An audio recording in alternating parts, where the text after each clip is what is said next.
One day, suddenly our PC did not turn on. The BIOS light showed there was a problem with the CPU. We immediately contacted the seller and said the CPU they sold was problematic. Seller feedback: is there any bended pin on the motherboard? We were quite surprised to hear the answer: bended pin on the motherboard. We decided to dismantle the CPU and found this. The problem is, we have the bended pin. We only have these tools and start the surgery with only tools we have. Use the macro lens help us to magnify the problematic pin. It went so well, surgery complete, pin aligned very well.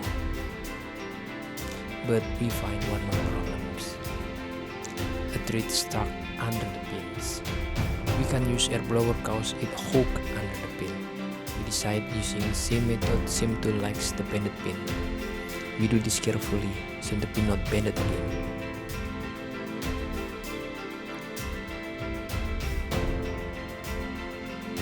In the end, we successfully remove the thread and align the pin. Done.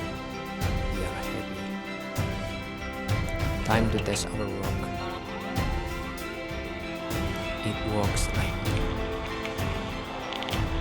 in the end of the day, we save 200 bucks with only a straight pin. Thanks for watching.